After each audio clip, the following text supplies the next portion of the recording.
Amigas e amigos, eu sou Oswaldo Bertolino, jornalista, escritor e historiador. Hoje é dia 29 de agosto de 2022, uma segunda-feira. Ontem, domingo, aconteceu o debate eleitoral no grupo Bandeirantes. Muita repercussão e pouco conteúdo, na minha concepção. Eh, Tem se manifestado aí já em outras ocasiões, em outros debates, mesmo na campanha que está se desenvolvendo no rádio, na televisão, a chamada propaganda eleitoral gratuita, né?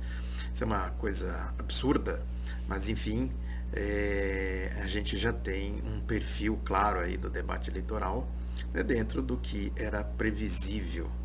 Eu disse que é absurdo porque a mídia, o cartel midiático, né, mafioso midiático, acaba impondo condições, controle, né? E a gente viu no debate de ontem do Grupo Bandeirantes o dirigismo, né? Claramente um debate dirigido para que as questões essenciais não fossem discutidas, porque se forem discutidas aí a coisa muda de figura, então eles procuram tratar sempre na artificialidade. Quem deveria regular isso, regulamentar, controlar, seria a justiça eleitoral, né? Tirar o poder dessas máfias midiáticas. Mas, de qualquer forma, né, a gente pode partir dessa constatação para a gente entender exatamente o sentido do debate. É evidentemente que a direita, né, que é o cartel midiático, a essência da direita, é o comitê político e ideológico da direita, esse debate de maneira mais aprofundada. E o que a gente viu foi um certo direcionamento para o chamado identitarismo. Nesse sentido, as candidatas que estavam lá, né, essa questão da mulher esteve muito presente, sobretudo a Simone Tebet, ou a Tebet, né, ela foi claramente favorecida, né, porque isso é absolutamente artificial quando se trata das questões identitárias. Por este viés identitarista, foge-se das essências, né, do que é do mérito da questão. Por que tem misoginia, homofobia, racismo, xenofobia e assim por diante, né? A raiz do problema não é debatida, porque a raiz do problema está exatamente na essência das propostas.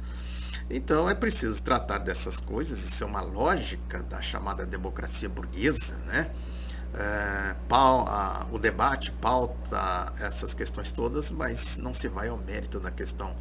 Isso está presente aí, a gente vê, né, nos programas aí da mídia, da Globo, por exemplo, né, da Rede Globo, nas novelas, nos programas ditos jornalísticos, o show da notícia, né? Então eles procuram trazer o debate exatamente para capturá-lo e fazer com que ele não fique, vamos dizer assim, no âmbito de quem faz o debate pelo mérito, pela essência de classe, pelas questões sociais, né? Pelo sentido de uma economia absolutamente controlada de forma ditatorial, parasitária, né? E assim por diante. Quer dizer, isso que vai gerar todos esses elementos, né?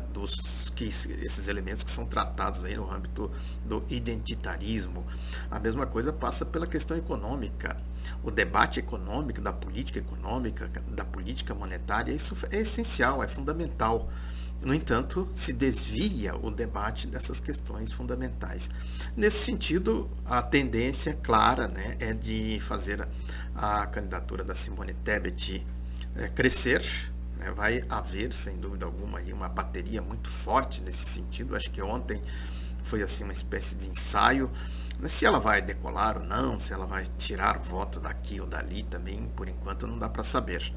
Mas no essencial, né, ela vai navegar aí entre o que se chama aí de polarização. Eu tenho falado insistentemente disso aqui, quer dizer, na verdade a luta de classes é tratada como polarização exatamente para fugir também da essência da luta de classes.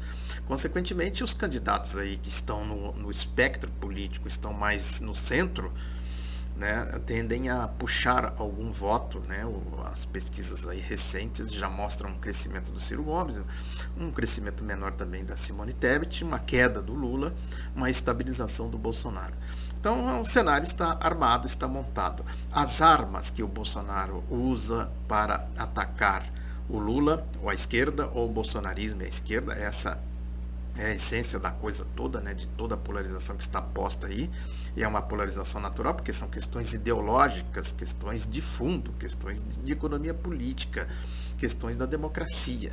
Então, as armas usadas pelo Bolsonaro e o bolsonarismo contra Lula, contra a esquerda, são as armas da direita. E a direita acumulou uma montanha de lixo, né, de sujeira aí da Lava Jato, essas coisas todas. Essas armas serão usadas também pela Simone Tebet. E as linhas auxiliares, aquela candidata Soraya, brava, né, assim, estilo Collor de Mello, né, bravadeira, é bolsonarista aí também, né, já foi, é lavajatista. Quando se fala de liberal, né, essa que é a essência da coisa. A Simone Tebet falando que tem uma equipe de economistas genuinamente liberal, a outra também, e o outro lá do Partido Novo, né? Todos são liberais, quer dizer, a direita escancarada, aberta, parasitária, né?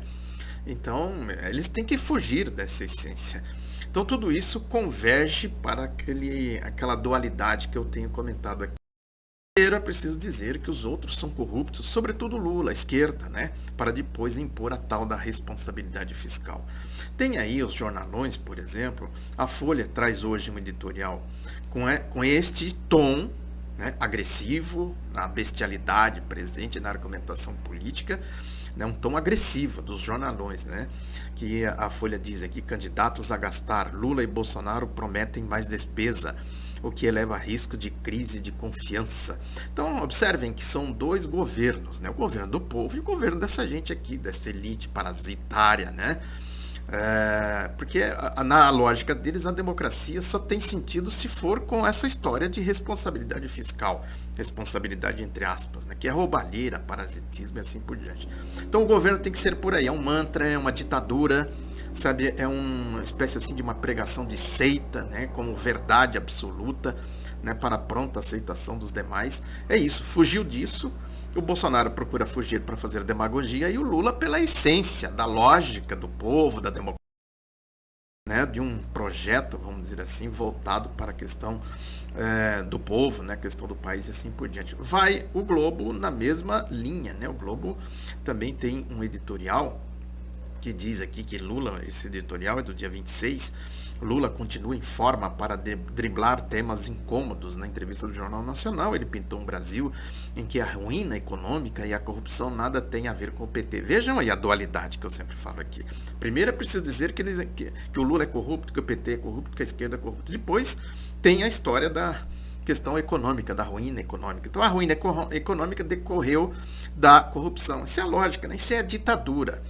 A gente vai para o Estadão, um editorial aqui do dia 28 de agosto, 2 inconsequentes e uma eleição. Nem Lula nem Bolsonaro estão preocupados com responsáveis políticas para acabar com a extrema pobreza. Ambos posam de garantidores de dívida bilionária que não será paga por eles. Olha aí, então é um governo assim ditatorial, esse governo do Banco Central Independente, esse governo que não tem controle da democracia, da Constituição, dos poderes, né? É um governo absolutista, totalitário, governo do mundo financeiro. Esse é o governo da Folha, do Globo, do Estadão, que vai sim se manifestar com essa história de economistas liberais e tal, né?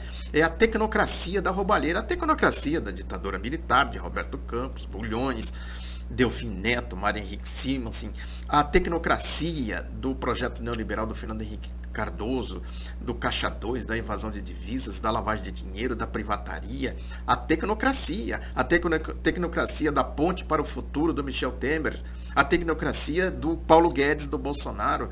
Vejam que é, portanto, uma questão que eles querem tratar no âmbito, como disse alguém aí, não sei se Marx, Lenin, não me recordo agora, né, que a democracia burguesa tem essa característica: o povo é livre para eleger quem vai oprimi-lo, quem vai explorá-lo. Está aqui, né, com todas as letras. E quando vai para o mérito, a questão muda de figura, né? Então, a gente pode pegar aí essa questão do identitarismo, como foi tratado aí no debate, eles querem levar para aí. Por aí é o negócio. Sabe, vira superficialidades, não vai no mérito da questão. Né? Aí, quer dizer, aí vão tratar uma coisa ou outra exatamente pela superficialidade, pela demagogia, pela abstração absoluta, né, que não tem correspondência com a realidade, e isso vira, né, vamos dizer assim, mantra, né, pregação vazia e constante. A corrupção é uma variante do identitarismo, é a mesma coisa. Né? É um mantra, uma pregação que não tem fundamentação. Né? Eu falei aqui essa questão da Petrobras, por exemplo, a vergonhosa manifestação do Bonner lá, né? No sentido de que tem lá no balanço 6 bilhões, uma coisa manipulada, roubalheira da Lava Jato, né? Essas coisas todas, mas isso é o lixo acumulado para jogar em cima do Lula. Então é isso, são dois mundos, dois governos, perguntas que fogem do mérito da questão, né, e tudo centralizado nessa dualidade corrupção, responsabilidade fiscal. Primeiro é preciso descaracterizar, né, desqualificar, desmontar, desvalorizar as propostas, as ideias da esquerda e assim por diante. O debate que realmente interessa. E depois é preciso dizer que o fundamento, o mundo vai acabar se não tiver responsabilidade fiscal. Ou seja, roubalheira e assim por diante. Arma do Bolsonaro, arma do Ciro Gomes, é importante dizer isso. Arma da Simone Tebet, de Soraya, daquele outro que eu nem sei, Marçal, não sei o que lá. Nem sei o nome daquela figura, né, indigesta. Esse Partido Novo, né, a direita assim mais descarada, esses engomadinhos que se apresentam aí como se fossem portadores da verdade absoluta. Essa Soraya também teve esse perfil, né, no debate aí do Grupo Bandeirantes. Portanto, né, as coisas estão postas. Eles falam aí de primeira, segunda, terceira via. Na verdade, são duas grandes vias, sendo que na direita tem que ter uma variação para atacar a via, que é exatamente o sentido da existência, né, do mundo político, do debate político, da questão que realmente interessa, que é a questão da soberania, da democracia, dos direitos do povo, do progresso social, ou seja, da esquerda. Esse é o ponto que eles procuram se unir para combater. Muito obrigado pela atenção, divulgue Outro Lado da Notícia, se inscreva no canal, no YouTube, curta lá no Facebook, se você estiver no Twitter, no Instagram, ajude a divulgar o Outro Lado da Notícia. Até a próxima.